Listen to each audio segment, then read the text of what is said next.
Salut tout le monde et bienvenue à l'épisode 73 d'Ars Macabra. Donc, cette semaine, on a une thématique différente qu'on n'a jamais abordée encore. Je veux remercier d'ailleurs mon chum Antoine Pellerin qui m'a envoyé pas mal de matériel pour faire la playlist de ce soir puis la semaine prochaine. Ce soir, on s'attaque au métal sud-américain parce que, bon, il y a vraiment une saveur particulière, un style particulier aux groupes qui sont originaires de là-bas. Puis, comme c'est quelque chose qu'on n'avait jamais exploré comme territoire encore, ben, on s'est dit que ça serait une bonne opportunité. Donc, question de clairer le groupe le plus connu. On va y aller avec un premier bloc musical, puis on vous revient avec une entrevue. Donc, on y va avec Sepultura, un bon vieux classique sur Schizophrenia.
Et on est de retour en studio.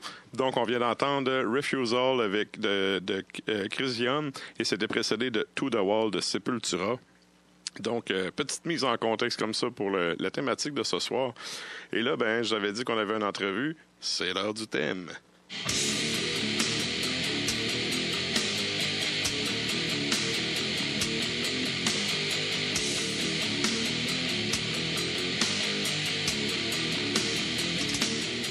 Bonsoir, messieurs. Comment ça va? Salut, ça va bien? Yes. Donc, pour l'info comme ça, pour les gens qui écoutent, je suis avec Pat et Justin du Metalleluia Fest qui va avoir lieu vendredi et samedi prochain. Je vais vous laisser présenter en gros, à part la date, là, c'est qu'est-ce qui se passe, c'est quoi les bands, c'est à quel endroit ça se passe? Ben, ça se passe au Fenil Bleu de Beaumont. Ça débute à quelle heure? Ben, ça va être vers les 7h30, 8h le vendredi. OK. Puis le samedi, ça va être à peu près pareil, mais peut-être bien une heure d'avance. On OK. y va à mesure, là, tu sais. Pas de stress. Là. Cool. Donc, ben, premièrement, merci d'être en studio pour ce soir, parce que pour ceux qui écoutent l'émission peut-être un peu plus régulièrement, l'an passé, Valérie était allée au festival, puis elle avait fait une entrevue justement avec Pat et Justin. Puis, par rapport au festival en tant que tel, c'était à l'épisode, j'ai vérifié ça aujourd'hui, l'épisode 26, puis ironiquement, ça fait un an jour pour jour. Donc, ce soir, ben, je vous propose de faire un petit suivi un peu là-dessus pour l'édition de cette année, voir qu'est-ce qu'il y en a. Mais avant, Justin, j'aimerais ça te poser une question parce que l'an passé, tu parlais que tu voulais te partir un band, t'avais comme projet de partir un band. Qu'est-ce qu'il y en a un an plus tard? Ben, je l'ai. Oui? C'est dans quel style musical que vous avez opté? On joue pas mal du death. OK. Pour l'info des gens, parce que moi, je suis en face, mais t'as quel âge, hein? J'ai 13 ans. Cool. Puis l'intérêt de jouer de la musique, ça t'est venu d'où? Mon père. Qui est aussi musicien? Oui, il gratte un peu à guitare. Là. Okay. On se débrouille. Cool. Donc, tu as pu bénéficier un peu de trucs paternels en termes de guitare. Excellent. Est-ce que vous avez prévu faire des shows éventuellement? Faites-vous de la composition? Jouez-vous des riffs de d'autres bands? C'est comment ça fonctionne? On fait de la composition, puis on a un show prévu le 10 octobre au Sonum à Québec. OK. Les locaux de pratique, dans le fond? Ou c'est où est-ce qu'il y a la bâtisse des locaux de pratique, Ouais. c'est ça? Oui, c'est ça. OK. Y a-t-il une salle de spectacle là? Ah oui? Ouais. Ah oui, OK, j'étais pas au courant. Ouais. C'est bon, ça, 10 octobre? Ouais. Parfait. Tu m'enverras le lien, on fera une pub sur la page de l'émission. Puis, ben, tant qu'à rentrer direct dans le sujet, j'ai cru remarquer que vous avez changé de salle cette année, puis je voulais savoir, est-ce que vous avez fait des changements ou des aménagements? Qu'est-ce que vous avez essayé de peaufiner depuis la première édition? Ben, on a essayé d'avoir des plus gros groupes pour faire une édition un peu plus... un peu plus, je sais pas, un peu plus lourde, là, avec de la musique un peu plus métal. OK. Puis, dans le fond, c'est pour ça qu'on a changé de place un peu. Il fallait faire une décision un peu d'affaires. Là. À un moment donné, faut se financer. Oui, ben ça, c'est une autre de mes questions. Comment qu'on arrive à financer un festival comme ça? À ton âge, Justin, c'est quoi? Est-ce que vous avez booké d'autres shows pour faire un cash de base ou comment vous avez fonctionné? On s'était préparé un peu d'avance. Là. Dans le fond, c'est de l'argent un peu ramassé. Là. OK. Puis, vu qu'on s'était préparé, ben, ça a été correct pour le faire. Là. Puis là, OK. On marche un peu avec les restants de l'année passée. Là. OK. Puis avec Alphonse Desjardins. Là. Il est bien pratique, Desjardins. OK. Ouais. Puis dans le fond, le but en changeant de place comme ça, c'est d'avoir de quoi d'un peu plus gros qui attire plus pour rentrer dans vos frais un peu plus, j'imagine. Oui, c'est ça qu'on voulait essayer cette année, là, de mettre ça un peu plus, une plus grosse programmation. Là. OK, excellent. Puis, Justin, je pense que il y a une grande partie des groupes que tu avais bookés dans le passé, que c'était des groupes que tu avais contactés toi-même. Est-ce que c'est un peu la même chose cette année? Comment vous avez procédé? Oui, j'ai pas mal tout contacté les bands. OK. C'est les bands que tu as choisis? Ouais. OK. Peux-tu nous donner un peu le line-up? Parce que je pense qu'on l'a pas dit à la date depuis le début. Là, le vendredi, le line-up des bands, ça ressemble à quoi? Ça commence avec Inside, Dead Not Silence, Hate Diplomacy qui vient du New Jersey, Burning the Oppressor, Vaginal Addiction, puis Dysenterie. OK, excellent. Puis pour le soir? Le samedi soir, c'est-à-dire, excuse. Il y a Atalum, Deadbringer, Répliquant, Hackett Dame, Spirit of Rebellion, Soy by Blood, puis Vital Remain. Excellent. C'est un bon line-up. Très bon line-up. Moi, je suis pas mal fier. Cool, c'est bon. Tant mieux, regarde. Puis pour ce qui est des ventes de billets, c'est à quel endroit qu'on peut acheter ça? C'est-tu disponible par Facebook? Il y a le point de vente. Sinon, c'est à la porte directement. Directement à la porte. Parfait. Puis, je voulais savoir, j'ai une question par rapport à l'emplacement parce que moi, j'ai cru remarquer quelque chose en tant que musicien, c'est que le monde de Lévis, le monde de la Rive-Sud viennent à Québec, mais le monde de Québec bouge pas à la Rive-Sud. Je comprends pas pourquoi, parce que bon, il y a vraiment des beaux spots, c'est vraiment un beau coin. Ma question est, pourquoi avoir choisi de faire ça sur la Rive-Sud plutôt que sur la Rive-Nord? Parce que nous autres, on reste à la Rive-Sud. Puis, dans le fond, c'était une question d'essayer de trouver une salle, c'est ça, plus proche de chez nous, mais qui allait coûter un peu moins cher pour être capable d'inviter des plus gros groupes. Okay. C'était pas mal ça la décision, là, dans le fond. Là. OK, ça, c'est de quoi je suis pas au courant. Les prix des salles, ça arrive ça, c'est plus abordable un peu qu'ici. Où ce qu'on a pris, là, c'est plus abordable. OK. Un peu. Pour nous, là, en tout cas. OK, excellent. Puis je voulais vous demander aussi par rapport à tout ce qui est commanditaire. Je sais que l'année passée, vous aviez des commanditaires. Pour cette année, est-ce que vous avez répété ça? Y a-t-il eu des nouvelles ententes avec des nouveaux commanditaires? Vous avez... Par qui, dans le fond, vous faites backer? Dans le fond, c'est ça. On fait affaire avec plusieurs, du monde qui ont des sites Internet. Là. C'est sûr que l'année passée, on connaissait moins de personnes. On s'est fait plus de contacts. Puis, c'est pour ça, là, cette année, ça nous fait plus de publicité. Là, OK. C'est vraiment en termes de diffusion que vous êtes allé chercher? Je pense que oui. Je pense que cette année, on a plus de visibilité qu'on en avait l'année passée. Là. En même temps, on a appris des trucs. Puis... dans le fond, on a progressé. Là. Okay. C'est ça. Excellent. Puis, question comme ça pour les bands que vous aviez l'an passé, avez-vous eu un retour un peu là-dessus? Les groupes, comment qu'eux ont apprécié l'expérience? Parce que, dans le fond, des fois, tu fais des shows, puis après ça, tu n'envoies plus les bands pendant un bout. Avez-vous eu des retours ou... Je pense que les bands ils ont été contents de jouer. Là. C'est sûr que si on ne regarde pas c'est sûr que là, en tant que public, là, c'était médium, là, c'était quasiment un show privé. Mais je pense qu'ils ont bien aimé que tout allait bien, okay. Le son sortait bien, il n'y avait aucun problème. Là, OK. Je pense que de ce côté-là, ça a bien été. Là, puis tout le monde a été payé. Fait que je pense que ça a fait l'affaire à tout le monde. Là. OK. Ouais. Fait que dans le fond, pour l'édition cette année, avec la visibilité que vous allez chercher de plus, vous espérez aller chercher un peu plus de monde que l'an dernier, de ce que j'en comprends. Espérons. Là. OK. Cool. Ouais, c'est bon. Gars, moi, je sais que je n'ai parlé, ça fait une couple de semaines, je n'ai parlé à l'émission. Si le blabla se fait un peu, justement, de bouche à oreille, comme ça, c'est sûr que ça aide. Là. Ouais. Surtout quand on débute, un festival, c'est quand même une grosse organisation. Là. Puis en même temps, c'est de trouver une date s'il n'y en a pas. Là. C'est de trouver une date qui n'a pas trop d'événements en même temps. Là. C'est comme... l'été, c'est rare. Oui, j'avoue. C'est parce que quand t'arrives, c'est ça, à l'automne, quand t'en as beaucoup, c'est les gens ils ont un budget pour la sortie, puis tu sais, s'ils choisissent pas ton événement, l'argent s'en va ailleurs. Ça va être ça. OK. Puis par rapport à peut-être une dernière question en finissant comme ça, par rapport à l'an prochain, tu sais, je sais que là, bon, la deuxième édition n'est pas passée, mais comment vous envisagez?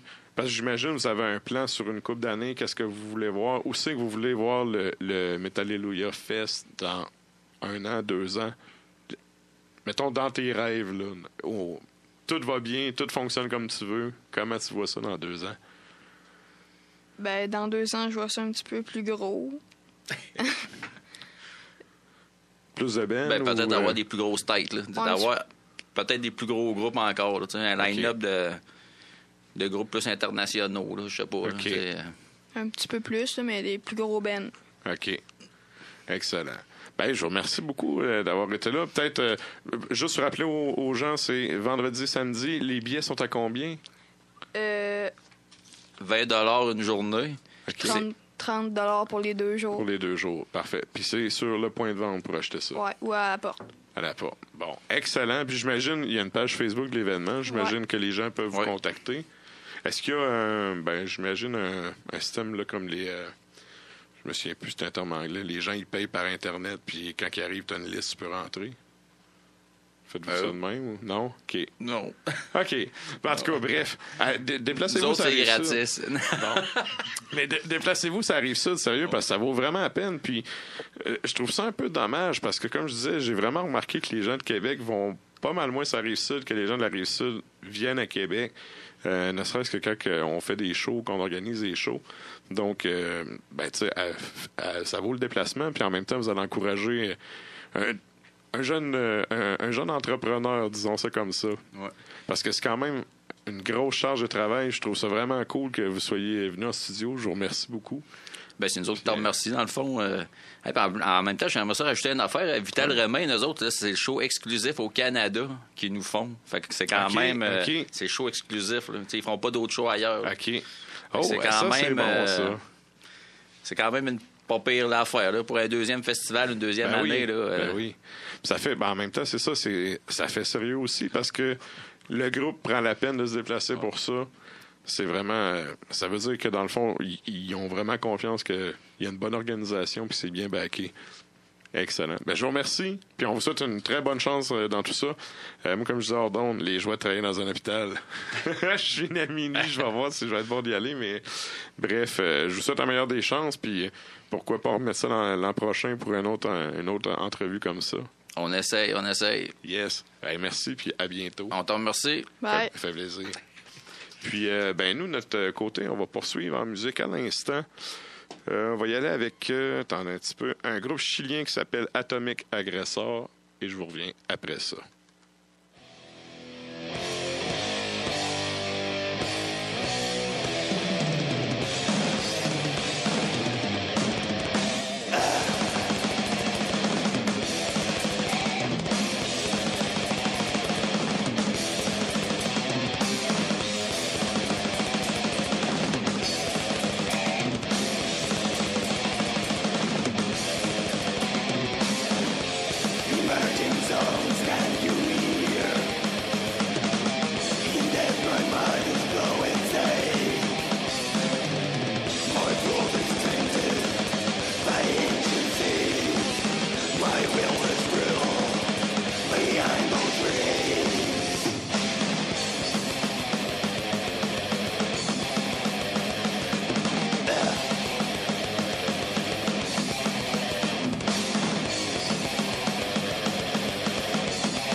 Et on est de retour en studio sur cette grosse toune grasse de...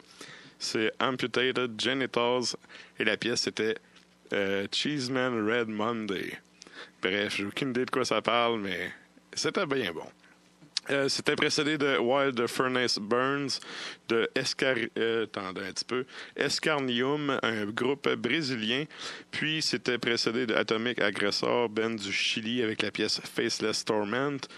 Donc, c'est ce qui était pour le deuxième bloc musical. Et maintenant, c'est son moment de gloire. C'est l'heure de la chronique Houblon.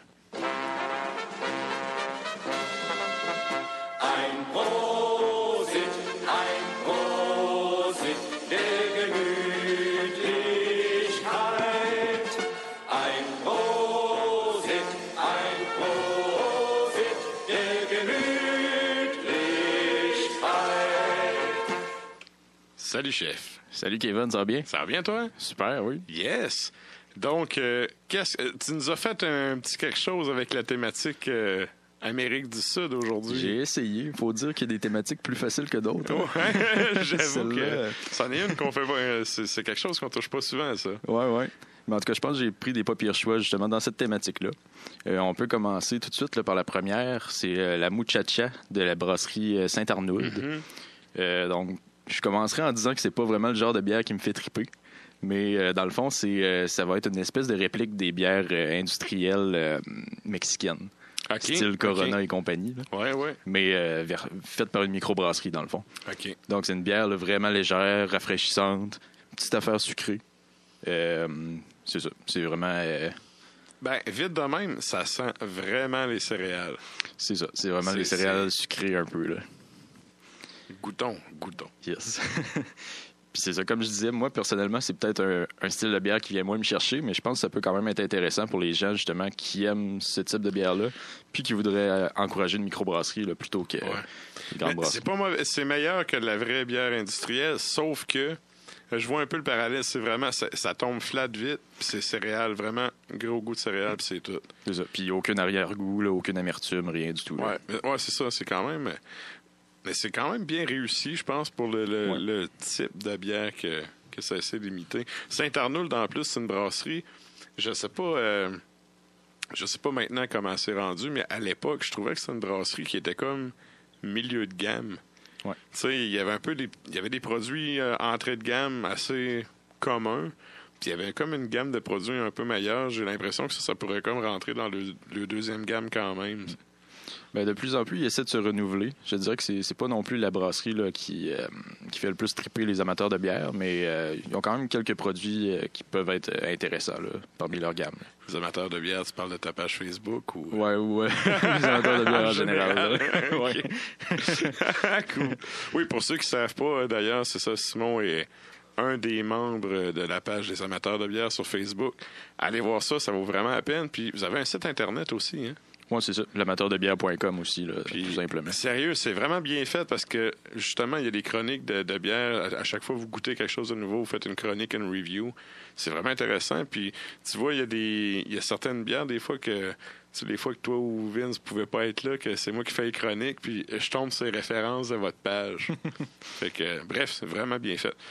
Donc, on revient à notre sujet. Yes. Le houblon. Oui. Yes. Deuxième bière, ça va être... la belle gourmande de microbrasserie L'Esprit de Clocher, qui est à Neuville, ici à côté de Québec.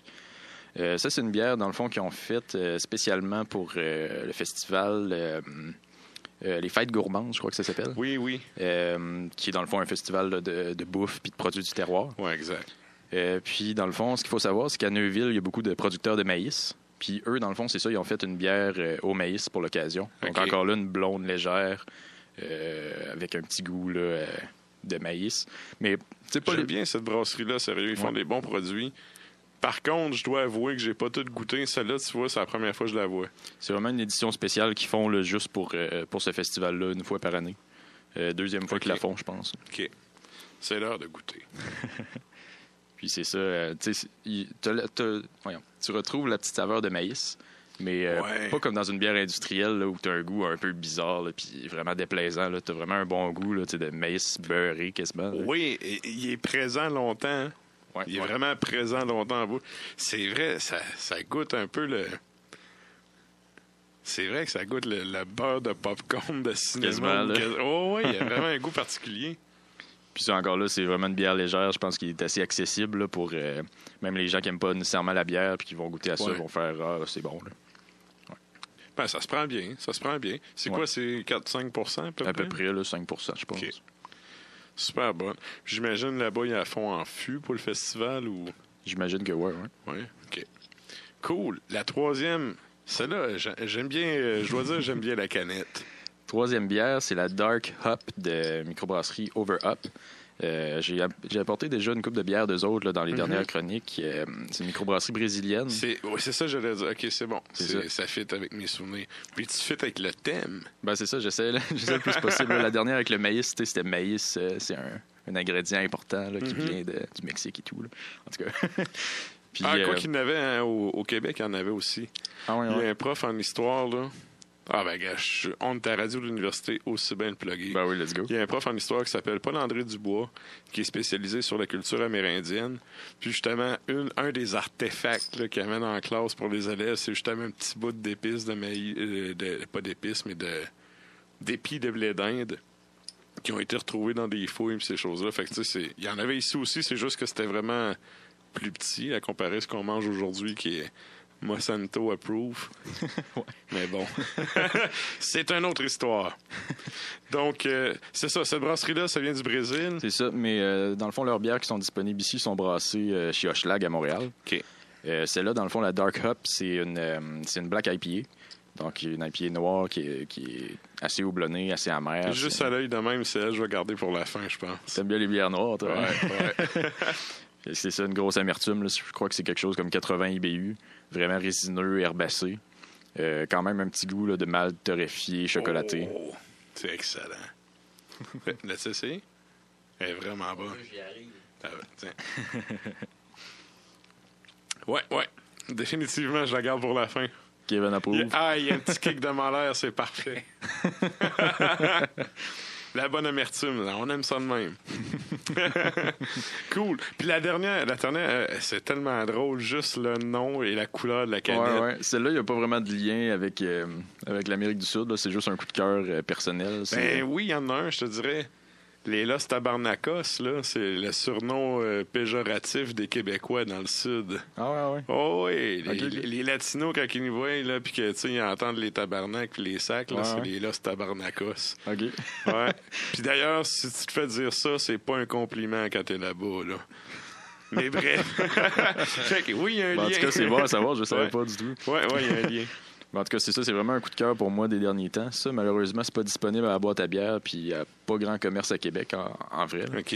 Je suis allé, dans le fond, la fin de semaine dernière à la brasserie du Bas-Canada, qui est à Gatineau. Puis tu as amené une primeur en plus. Ouais. Merci, c'est vraiment cool que tu aies pensé à l'émission. C'est ça, dans le fond, c'est la Los Tabarnakos Milkshake IPA. Donc, une IPA brassée avec du lactose là, pour vraiment de la texture. Oui, puis elle a vraiment l'air crémeuse et onctueuse, juste à l'œil. Ça a l'air d'un gros jus d'ananas. Là. Ouais. Puis, dans le fond, elle est brassée aussi avec des noix de coco grillées, puis de la mangue.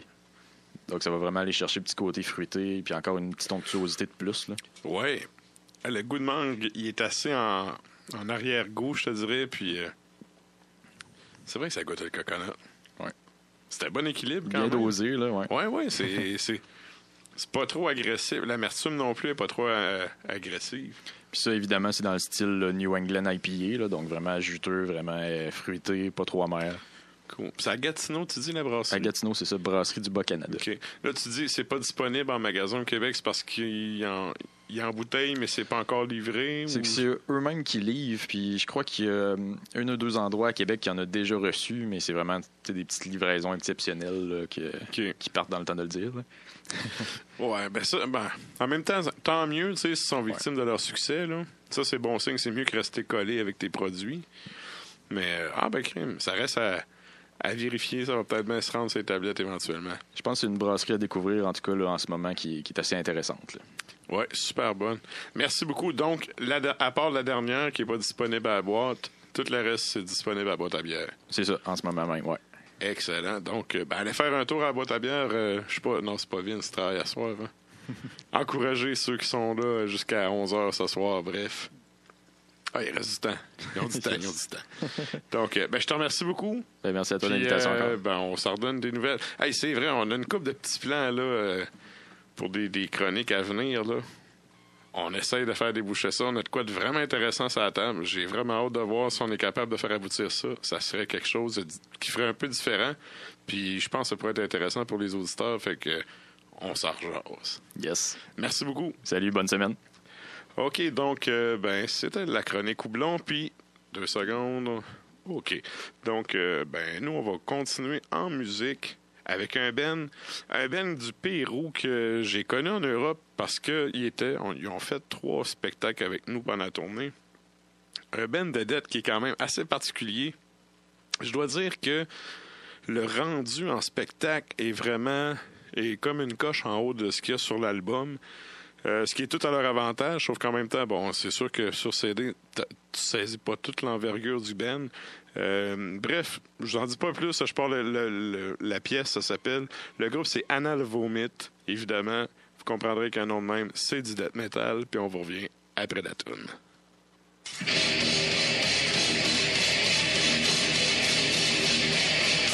Sendero siniestro.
Ah!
on est de retour en studio. Donc, on vient d'entendre, attendez un peu, encore un band brésilien, Violator, avec Order to Trash.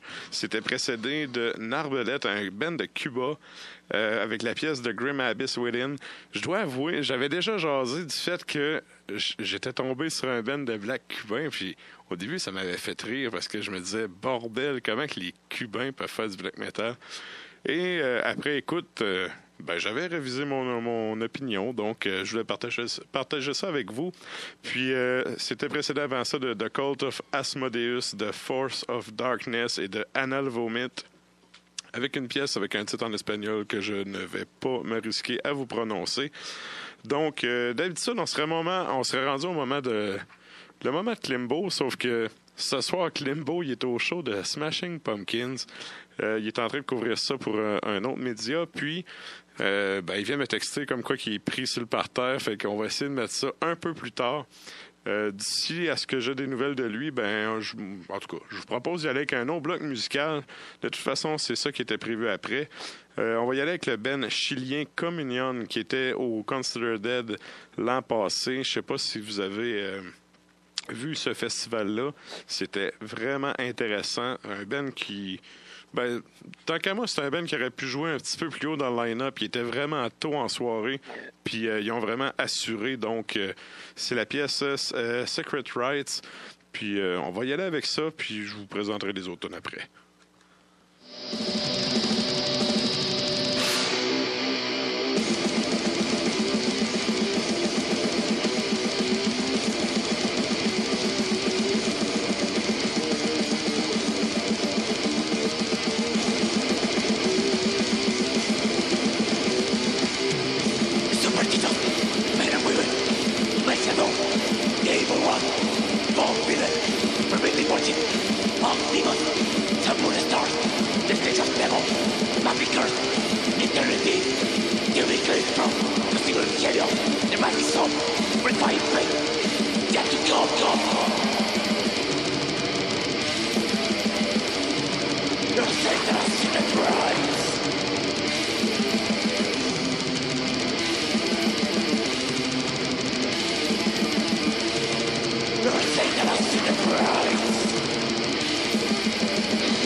What red light is slow, moving into time with dark and heavy.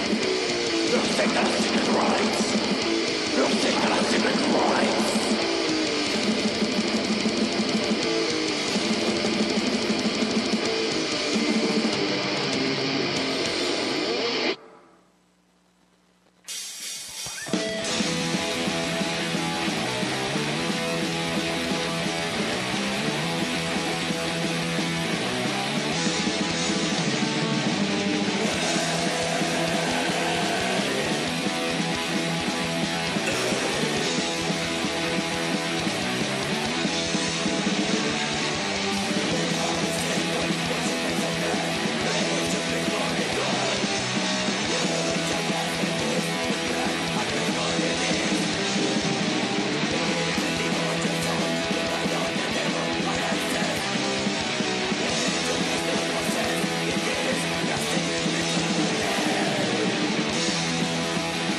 et on est de retour en studio.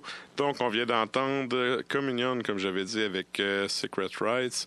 C'était suivi de Alcoholic Forces avec la pièce Worshipper of Hell. Et encore un band brésilien, Impurity, avec la pièce Sabbath.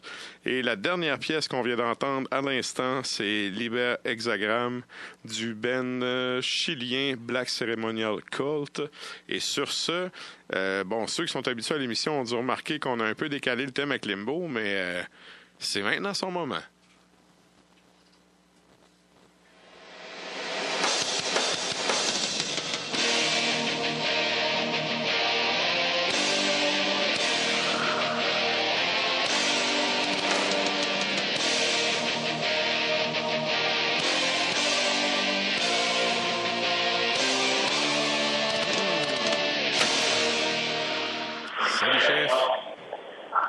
Salut Klimbo. Salut, comment ça va, vous autres? Ça va bien, toi? Ouais, ça pourrait aller mieux. Ça pourrait aller mieux. Là, pour le bénéfice des auditeurs, t'es où? Là, en ce moment, je suis au Centre Bell de Montréal. On m'a demandé ce matin de couvrir le concert des Smashing Pumpkins. OK. Tu couvres ça pour Puis, qui? écoute, je vais être franc avec toi, là, c'est plate en tabarnak. Ça a mal vieilli? Écoute, tu sais, c'est un spectacle 30e anniversaire, rétrospective de la carrière, matériel obscur, ils font des covers. Billy Corgan, depuis une dizaine d'années, je pense, il est rendu un peu maître de cérémonie, propriétaire d'une fédération de lutte. Puis là, il essaie de oui, exact.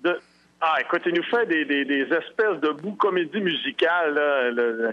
Quand il a fait Space Oddity de David Bowie, là, en haut d'une plateforme, puis il essayait de toucher la lune, puis c'est tellement crémeux et douillet, là, ça n'a aucun sens. Ouais, mais je sais que Corgan il est dans le bout de Chicago, puis dans le moment, là, à l'heure actuelle, il est propriétaire de la 2e fédération de lutte en importance dans cet État-là.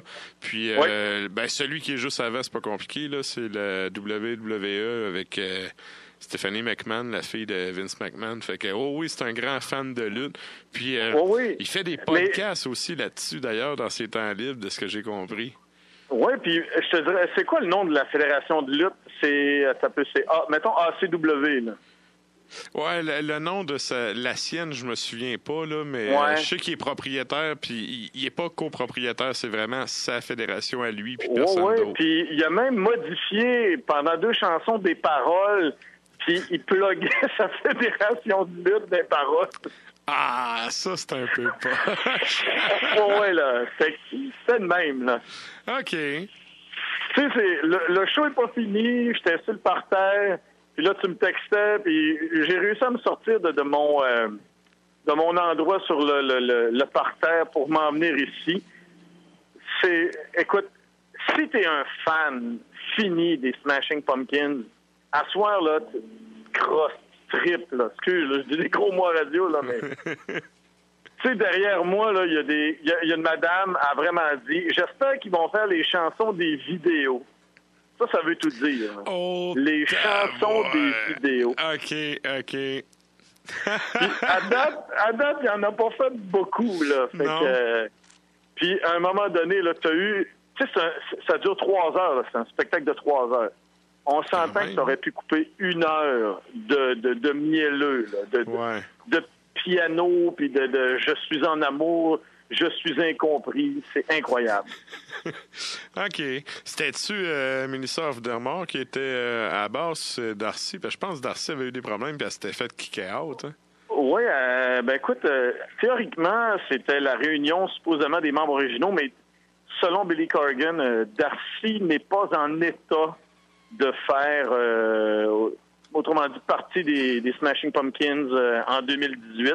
Puis même à un moment donné, pendant une chanson, tu vois en projection, tu vois une fille blonde qui a les mêmes traits que Darcy en train de s'injecter un peu de liquide quelconque aux couleurs d'argent et d'or. Et il y a des bouteilles qui traînent par terre. C'est comme pour faire un clin d'œil en voulant dire que est peut-être un peu trop prise dans ses propres démons face à certains types de consommation, je pense.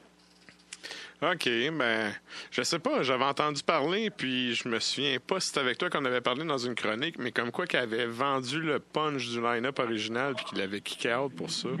Ben écoute, c'est pas avec moi qu'on en a parlé, mais effectivement, elle avait laissé couler de l'information, justement, là. Je pense qu'elle était un peu déçue de ne pas faire partie de la formation 2018, parce qu'à la base, aujourd'hui, c'est un des guitaristes d'une des variantes de Smashing Pumpkins des 10 dernières années. Là. Mm-hmm. Il y a un claviériste aussi, puis un autre guitariste. Là. Tu sais, c'est très vaste.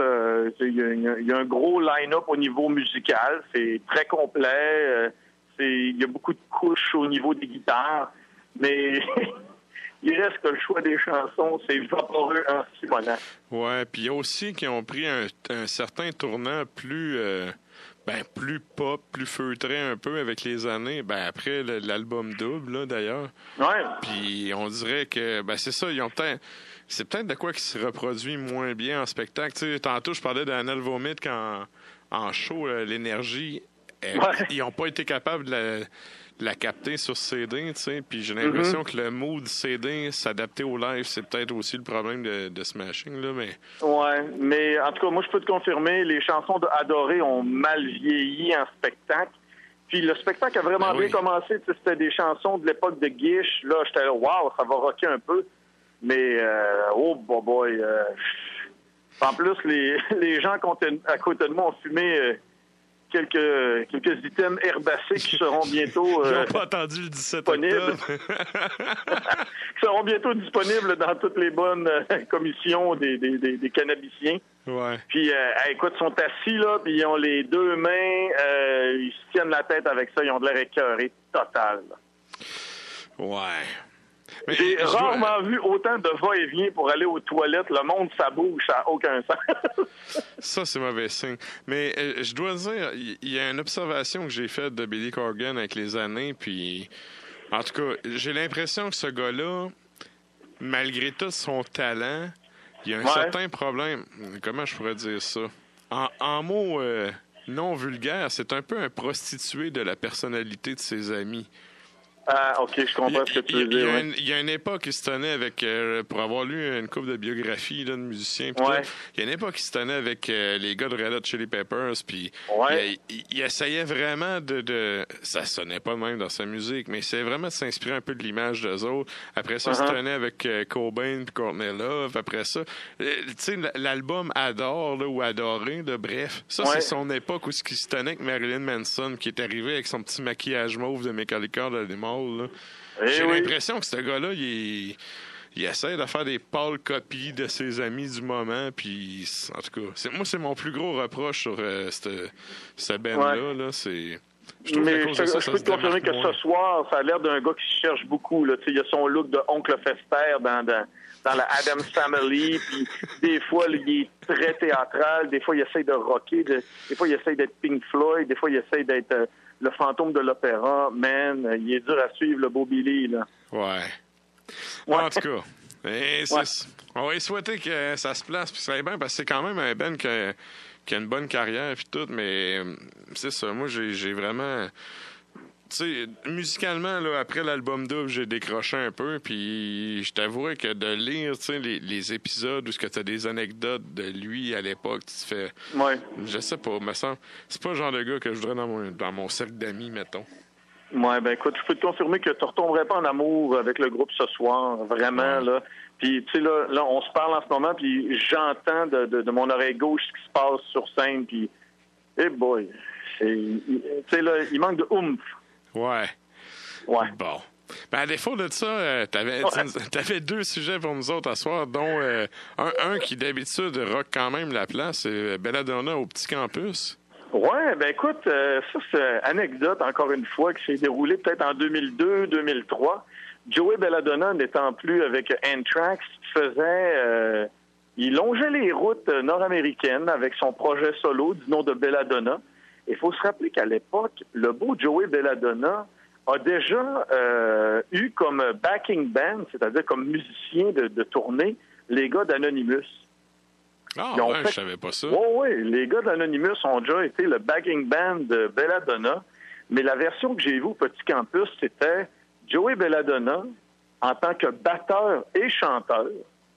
Et il y avait un bassiste et un guitariste avec lui. Puis, comme de raison, il faisait surtout des chansons d'Anthrax et quelques chansons de son matériel solo qui provenait de l'album qui s'appelait In June, je pense. Puis, écoute, c'était pas un gros succès. Là, je l'ai en CD chez nous. J'ai peut-être écouté 4 fois. C'est pas un gros hit. Et là, on est tous énervés. Moi et ma gang de chums qui traitent Anthrax, Belladonna au Petit Campus.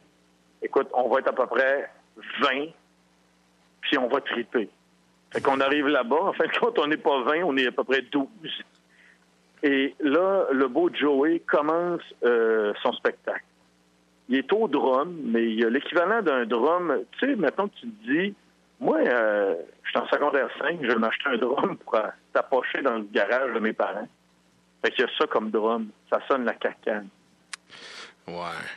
Pour Tu me quelqu'un vois qui venir. débute mais qui a du beat, ça peut faire, mais pour quelqu'un qui a une carrière internationale avec un gros band comme Anthrax... Écoute, c'était un peu gênant, je te dirais. Puis là, il bat la chamade. Là. Il nous fait même Belly of the Beast que Anthrax ne faisait plus en spectacle. Les tunes, le choix est bon, là. C'est le fun. Puis là, à un moment donné, il drum, puis il échappe sa baguette. Là, il en prend une autre. Il pète la baguette. Fait que là, il vient d'échapper une baguette, il vient d'en péter une. Fait qu'il arrête le show, là. Je te niaise pas, là. Fait qu'il dit au gars... il demande au gars qui a attrapé la baguette et dit « Excuse, pourrais-tu me redonner la baguette? Sinon, je peux pas continuer le show. » Ben voyons donc! Le gars, il avait 3 baguettes. « No, I don't have a cigarette, man. » Excuse-moi, je me suis fait interrompre par un bateau. Ah, c'est ça, à Montréal. Tu te fais quitter de tous les bords. Mais pendant Today is the greatest day I ever know.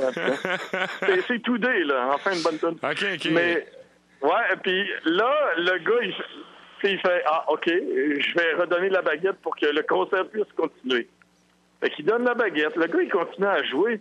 Mais moi, tout le long, par après, là, je suis plus capable d'embarquer. J'arrête pas de me dire dans ma tête, mais je suis vraiment en train de vivre un moment excessivement malaise.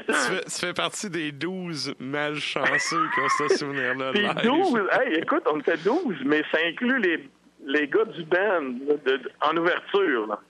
Ouais, mais ça... Fait qu'en fait, il y avait 8 personnes payantes à peu près. Y avait-tu de la promo un peu, tu sais-tu, ou ben... Non, écoute, c'était à l'époque où la promo se faisait surtout par les flyers que tu donnais après le spectacle. Ouais, OK. Puis il y en a eu de la promo. Il y a eu de la promo habituelle. Là. C'était BCI qui organisait ça, mais entre toi et moi, par Barrett à beurre, il y en a qui se sont dit « Moi, je vais pas voir ça. » Ouais. Puis Mais c'est sûr après, que carrière même. solo, c'est pas toutes des Bruce Dickinson. T'sais. Dickinson fait carrière solo, tu vois. T'as la curiosité d'aller écouter, mais c'est pas le même pour toutes les bands. Exact. Puis là, après le show, moi, j'avais amené mes pièces de collection d'Anthrax. OK. Tu sais, là, mon vinyle de Indians, mon I Am the Law, mon Antisocial, où Joey chante en français là-dessus. Là.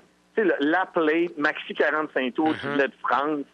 À l'intérieur, là, tu sais, quand tu t'écrives là, sur le petit papier à l'intérieur du vinyle, comment utiliser ton vinyle, mais là, c'est écrit en français. Tu sais, ça venait de France, j'avais payé ça une beurre et de marde, c'est incroyable. Moi, là, il y a une session d'autographe, on est genre 8 à y aller, justement.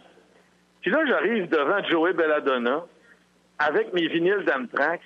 Puis là, il me regarde et il dit en anglais, bien sûr, mais là, je vais le traduire pour le besoin de nos éditeurs. Il dit, moi, je signe pas ça. Ben, j'ai dit, pourquoi? Il dit, puis là, il me regarde, il dit, tu devrais te débarrasser de ça. J'ai dit, hey, j'ai dit, écoute, ça fait partie de mon adolescence. Puis il me dit, stop living in the past. Il a tellement arrêté de vivre dans le passé qu'il est arrivé avec 3 baguettes pour son show. Exact. Avec Anthrax, il a tellement connu la gloire. Ouais, mais j'ai dit, qu'est-ce que je peux faire signer d'abord? Fait que là, il me dit, my brand new album. Puis là, je lui dis, écoute, je l'ai à la maison, je l'ai pas amené, je voulais vraiment faire signer. Écoute, je suis un gros fan d'Anthrax. L'époque Anthrax avec toi, c'est ce qui représente le plus important. J'aime bien John Bush, mais moi, c'est Joey Belladonna. Puis il me fait, yeah, whatever. Il me dit un whatever, puis il signe mes vinyles. à peu près, là, tu sais, comme quand, je te dirais, là, quand un itinérant te gosse super longtemps, tu finis par y donner à 25 cents pour qu'il te crisse la peine. Ouais, quand t'achètes une chemise à fleurs au Villager Valeur. À peu près. Ouais, je vois le genre. C'était ça. C'était de toute beauté. Mais ça c'est tellement dommage parce que... Puis tu sais, j'imagine... Ben là, toi, je veux dire, t'as l'âge d'avoir compris qu'il était juste épais, là. Mais tu sais, quand t'es jeune, là, pis tu te fais recevoir de même, là, ça doit tellement te péter ta bulle, là. Tu sais, moi, l'inverse, là, quand j'avais quoi, 14-15 ans, j'avais réussi à convaincre ma mère de rater l'école l'après-midi puis de m'en venir de mon patelin faire 2h30 de char, venir voir Megadeth à Québec. Puis il signait des autographes au HMV à l'époque, où il y avait un HMV. Puis, tu sais, Mustaine, quand il m'avait arrivé, il a fait « Hey, le Flo, tu sais, t'as quel âge? Hein? J'ai 14 ans. Ah, t'es venu ici. » Tu sais, il a pris le temps de parler, signer mes affaires. Je veux dire, j'ai tellement gardé un bon souvenir.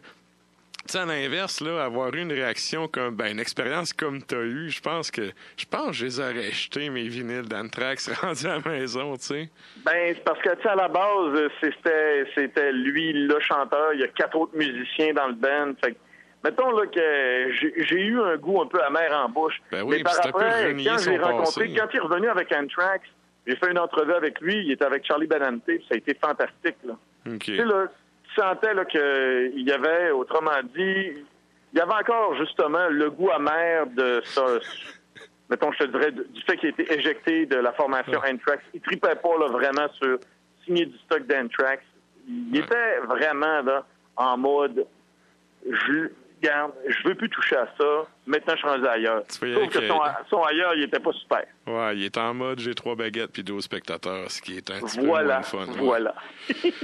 Ah, bordel. Mais en même temps, c'est sûr que, tu sais, d'un point, tu dois tellement sentir la déchéance là, quand ça t'arrive, là. Écoute, mais tu sais, c'est pas en vomissant sur les peu de fans qui restent. Puis, tu sais, c'est parce que je veux dire, les personnes qui se sont déplacées, c'est justement, tu devrais les remercier, tu sais, parce que eux autres, ils ont pris la peine de venir puis justement, d'être sur place. Écoute, je peux te confirmer qu'il n'a pas dit seulement ça à moi, là. Mon ami Christophe, qui est avec moi, s'est fait dire à peu près les mêmes affaires. Écoute, on est sortis de là, on se regardait en voulant dire qu'est-ce qui vient de nous arriver? Ouais. On était un peu déçus, là. Tu sais, le côté fanboy, il venait de manger une claque à la gueule. C'est sûr. Puis, tu sais, à quelque part, en tout cas, peut-être que, je sais pas, là, ils ont peut-être eu des problèmes sur la route, ils ont peut-être eu des problèmes avec l'organisateur, avec le soundman, tu sais. Mais ça, à quelque part, si ça arrive, je veux dire, c'est pas la faute du fan, tu sais, c'est pas... Le fan qui se déplace puis qui paye, tu sais, lui, il mérite que tu donnes ton show à 100% pareil parce que, justement, il a fait l'effort de mouver, tu sais. Oui. Mais en même temps, tu sais, moi, je me disais pour me consoler, probablement que c'était une mauvaise journée pour lui. Ouais. Hein? C'est ça que je me suis dit. C'est bon. Puis bref, t'as pas jeté tes vinyles d'Anthrax, fait que tout va bien. Non, regarde. C'est bon. Puis, hey, je voulais savoir, ça, c'est pas dans tes sujets, mais c'est le quoi que j'ai vu passer aujourd'hui sur les internets, puis je voulais savoir si t'en savais peut-être un peu plus que moi. Je pense que pendant Run to the Hill, hier, Bruce Dickinson, il s'est carrément pété à la face sur scène. Hey, écoute, j'ai aucune idée là-dessus. J'ai rien vu passer là-dessus. Rien de rien. En tout cas, pour faire une histoire courte, si je te l'apprends, là, c'est ça. Hier, il était en concert, je me souviens pas la ville, mais ils ont joué justement Run to the Hills, puis il s'est vraiment... Il a carrément culbuté pendant qu'il chantait. OK. Puis, tu sais, il est plus à l'époque où ce qui courait... comme un sphère de Virginie, hein? Ouais, exact. Sauf que bon, il est encore assez mobile sur scène puis tout, puis c'est ça de ce que j'ai compris, il aurait chuté puis tout, puis en théorie tout avait l'air correct, donc on s'en réjouit pour lui. Mais justement, Dickinson, c'en est un, juste pour faire un parallèle, c'en est un qui est vraiment présent pour ses fans puis qui a quand même une très très bonne réputation sur ce côté-là, là.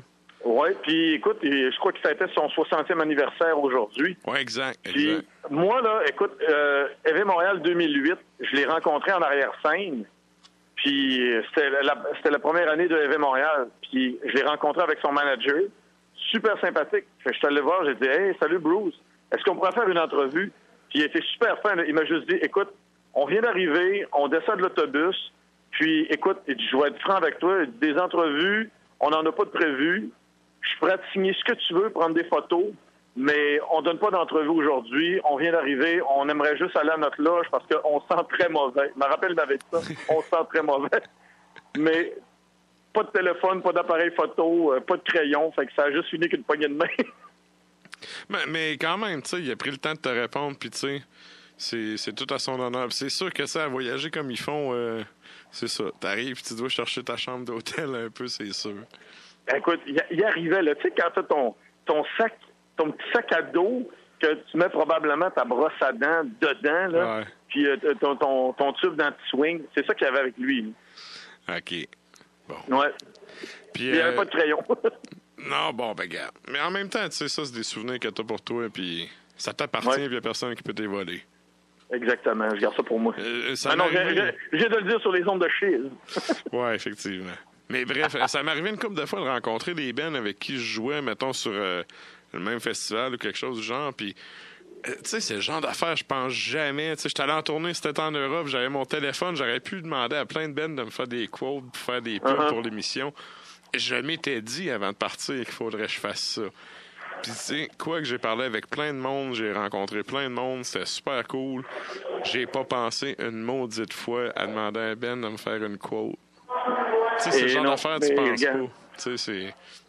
La seule affaire qu'on a pensé, c'est quand on a vu El Hammer puis voyons Vortex d'Arturus, de faire une photo avec, puis c'est parce que c'est même pas moi qui avais le Kodak.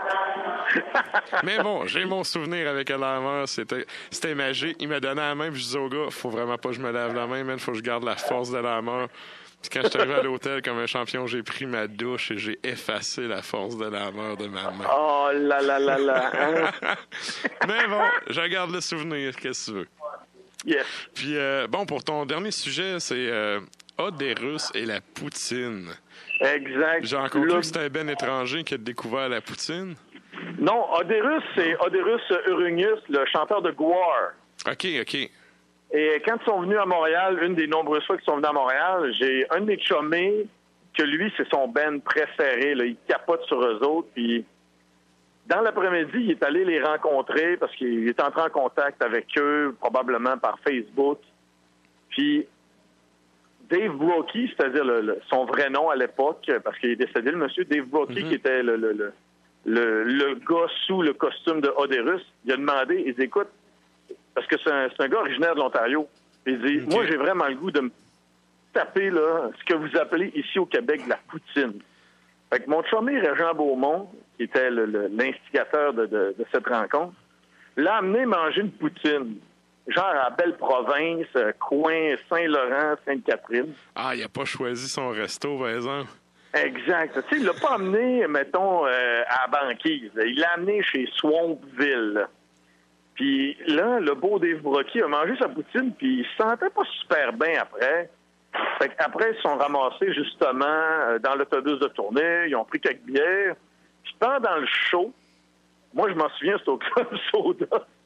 Tu voyais Oderus pendant les transitions, là, les bridges où il chantait pas. Tu le voyais aller sur le côté de la scène, il levait son masque, puis il vomissait, man. Son technicien, il avait amené une vente de grosses poubelles. Là, tu le voyais vomir. Tu disais, man, absolument, c'est le genre d'affaire qu'il préfère sur scène. Mais là, par après, j'en parle avec Régent Beaumont. Je disais, hey, man, Oderus, il arrêtait pas de vomir. Ouais, il dit, et puis je suis allé en reparler après, puis la poutine n'a pas passé pendant tout. Ouais, ben ça vient à ce que je disais au début. Il a vraiment pas choisi la bonne place pour goûter à ça. Exactement. Puis on s'entend que c'était probablement poutine avec 2 hot dogs. Là. Fait que, regarde, c'est quand tu es habitué de manger ta petite frite avec ketchup et sel, tu tombes avec une poutine préparée à Belle-Province, coin Saint-Laurent, Sainte-Catherine, là. Ça prend un estomac, écoute, d'Olympien, là. Ben, tu sais, vite de même, tu me dis l'emplacement, puis Belle-Province, puis moi, je pense salubrité, là. Écoute, mais tu sais de laquelle je parle, là. Oh oui.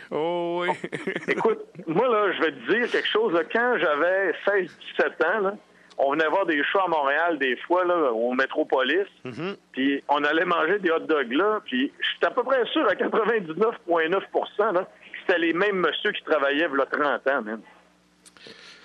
Ouais, une stabilité de personnel. C'est des monuments. Tu sais, c'est genre des messieurs grecs qui se parlent en grec, puis quand tu te demandes ce que tu veux, c'est « Hey, get-toi! » Tout le monde sait que les messieurs grecs, ça passe pas le balai. Ce qui explique la salubrité, en tout cas.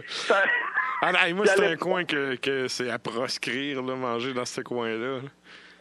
Moi, je me rappelle, là, il y avait une légende urbaine, le monde disait « Ouais, va pas là parce que les employés, ils topaient dans la tube dans laquelle ils mettaient les frites. » Mais ça, c'est une légende urbaine. Est-ce que c'est vrai? Est-ce qu'on peut la prouver? C'est dur à dire. Ouais. Ça, par contre, à la défense de la cigarette, je te dirais que de la cendre, il n'y a rien de plus consommé que ça, là. Je veux dire, tu pourrais en manger des litres, puis ça va rien faire à part que tu vas avoir de la bouche pâteuse, là. C'est sûr. Mais en même temps, t'as pas le goût d'en manger. Non, mais dans le pire... En tout cas, j'en parlerai pas en ondes, là, mais moi, j'ai travaillé longtemps dans des restaurants, là. Moi, personnellement, j'ai jamais fait de conneries, là, mais j'ai vu des choses dans des restaurants que tu veux pas que je compte, là. Pire que la poutine d'Orderus, là. Orderus. Bref. Un pur délice. Pur délice. Yes. OK. Yes. Bon, regarde, ça fait le tour de nos sujets pour cette semaine. Puis là, de ce que j'entends, ça a l'air un peu écho autour de toi. Si tu penses que ça s'est vidé un peu? Ouais, je pense que ça vient de finir, là. OK. Ouais, j'ai hâte de m'en aller chez nous. J'ai une belle Los Tabarnakos qui m'attend dans le frigidaire. Tu vois, quel bon addon, parce qu'à soir, la thématique, c'est l'Amérique du Sud, le métal d'Amérique du Sud. Puis c'est une des bières que Simon a amené justement à soir. C'est elle que je suis en train de boire.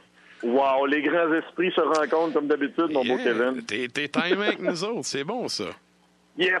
Excellent. Fait que, regarde, je vais te souhaiter un bon retour à la maison, puis c'est bien. J'en conclus au timbre de ta voix que tu vas être bon de conduire, puis il n'y aura pas de trouble. J'ai pris 2 bières à soir, puis je prends le métro en plus, fait qu'il n'y a pas de trouble. Good. Fait que, bon retour, puis on se tient au courant pour la semaine prochaine.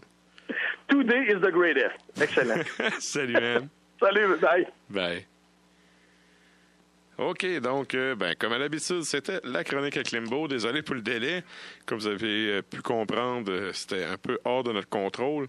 Donc, on arrive dans notre temps pareil. Fait que, avant de finir avec les 2 dernières pièces, je voudrais vous dire un gros merci d'avoir été là jusqu'à la fin. Vous pouvez toujours aller faire un tour sur la page Facebook de l'émission, c'est Ars Macabra Radio. Mettez un like si vous avez des demandes spéciales ou quelque chose, des thématiques d'émission que vous aimeriez qu'on aborde. Envoyez un courriel là. Vous pouvez aussi ajouter la page de l'émission, le compte Instagram de la page d'émission, c'est Ars Macabra Radio aussi. Puis, ça me fait plaisir d'avoir été là avec vous autres. Je vous souhaite une bonne semaine. Sur ce, on finit avec un groupe du Mexique, un groupe qui n'a plus besoin vraiment de présentation, c'est Disgorge. Évidemment, c'est pas lui des États-Unis, c'est lui du Mexique, celui-là. Avec, je vous dirai pas le titre parce que c'est ça. Je parle pas espagnol. L'autre, c'est Morto Cacho, un groupe qui vient du, je sais pas si c'est Curaçao que ça se prononce, bref, une petite île en haut de la Colombie. La pièce s'appelle Violation. Et sur ce, je vous souhaite une bonne semaine. Merci d'avoir été là, puis à bientôt. Verkrachten is helemaal iets anders. Dat iemand die echt meeneemt, iemand die vastbindt, iemand die een pistool of een mes bij je hoofd zet.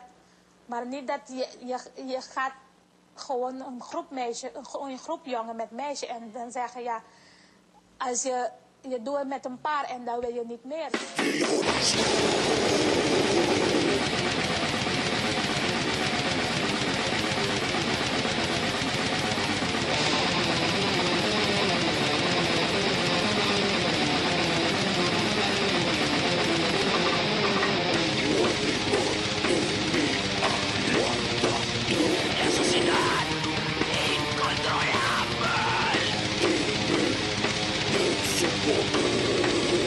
Necesidad incontrolable.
Volgens mij, je kan zeggen verkrachting, maar ja, hier in Nederland, zelf als je man je slaagt, noemen ze gewoon, je bent een slachtoffer, dus het is iets anders dan is in onze cultuur.